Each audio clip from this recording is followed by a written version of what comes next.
Igitabo Intambara Ikomeye, paje 431. Igihe Imana yavaga ku ishyanga ry'Abayuda, abatambyi na rubanda ntibabimenye, nubwo bari bari mu butware bwa Satani, babaswe n'ibyo bararikiye biteye ubwoba, nyamara bo bagikomeje kwibona nk'abatoranyijwe n'Imana. Bakomeje imirimo yabo yakorwaga mu buturo buziranenge, ibitambo bigatambirwa ku ntambiro zihumanyijwe, kandi uko bukeye n'uko bwije imigisha mvajuru igasabirwa ubwoko buriho urubanza rw'amaraso y'umwana w'ikinege w'Imana, ari nako bashaka kwica intumwa n'abigishwa be. Nuko rero ubwo umwanzuro ntakuka wo mu buturo buziranenge uzatangazwa, maze isi yose igatangarizwa icyo yagenewe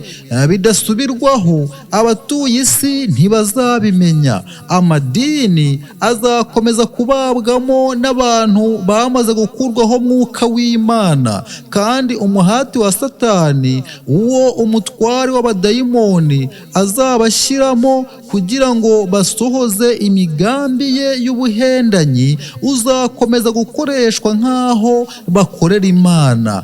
Ubw'Isabato izaba ibaye intandaro idasanzwe y'urugamba rwa gikristo, maze amadini n'ubutegetsi bw'isi bikifatanyiriza hamwe guhatira abantu kuruhuka ku munsi wa mbere w'icyumweru dimanche, umubare muto w'abazinangira bakanga gukurikiza ibyo rubanda nyamwinshi ibategeka bazahindurwa ibishungero mu isi.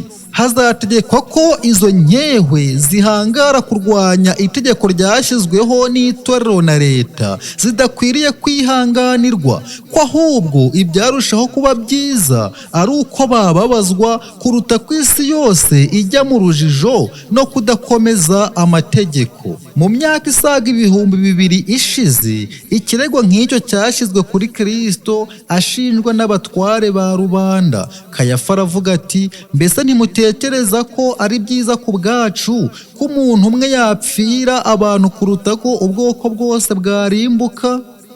Icyo kirego nanone kizaba nk'igisoza.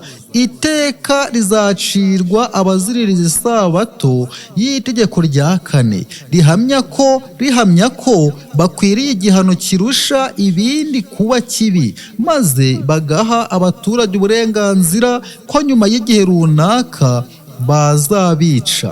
Ubugaturika bwo mu gihe cyashize n'ubuprotestanti bwahakanye muri iki gihe cya none bizihuza kugira ngo bigirire nabi abakurikiza amategeko yose y'Imana. Ubwo nibwo ubwoko bw'Imana buzashyirwa mu mibabaro n'impagarara byavuzwe n'umuhanuzi ko ari igihe cy'umubabaro wa Yakobo. Uko niko Uwiteka avuga ati, twumvise ijwi rizanywe n'umushyitsi n'ubwoba, si iry'amahoro, amaso yose arasuherewe. Ayi, uwo munsi urakomeye, nta wundi umeze nkawo. Ni igihe cy'umubabaro wa Yakobo, ariko azakirokoka.